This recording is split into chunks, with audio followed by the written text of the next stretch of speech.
Bonjour, c'est Catherine de l'organisme des bassins versants de Côte-Nord. Aujourd'hui, on tombe dans un autre sujet des eaux usées. On tombe dans les eaux pluviales. Souvent, on ne pense pas que les eaux pluviales sont considérées comme des eaux usées. Par contre, quand ils touchent à notre maison, à notre entrée ou à notre jardin, c'est vraiment considéré comme des eaux usées. Qu'est-ce qui arrive, c'est que quand ça tombe sur notre entrée, vu qu'il n'y a pas de végétaux qui retiennent cette eau-là, ça se retrouve souvent directement dans les égouts. Donc, pour diminuer l'impact de cette eau-là sur nos systèmes d'égouts ou même sur l'environnement, il suffit parfois de trucs simples comme de bien aménager son terrain. Donc d'avoir des plantes herbacées, une strate arbustive et des arbres qui vont pouvoir retenir cette eau-là par leurs racines.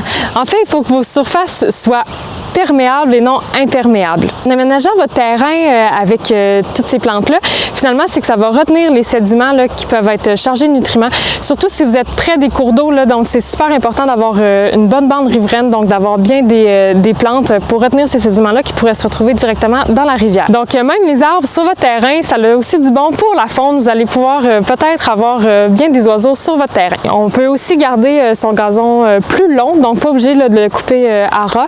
Donc, premièrement, il va être plus beau parce qu'il va être moins susceptible d'être impacté par la sécheresse, puis ça va être bon là, pour l'environnement. Un autre truc, c'est le jardinage écologique. En plus de vous procurer des bons légumes frais, donc vous avez aussi un impact positif sur l'environnement. Donc, au lieu d'utiliser des engrais chimiques, vous pouvez utiliser des engrais que vous faites vous-même à la maison, comme par exemple avec votre compost, ou vous pouvez aussi utiliser des engrais verts, donc des petites plantes que vous faites pousser dans votre jardin, faites pour devenir de l'engrais.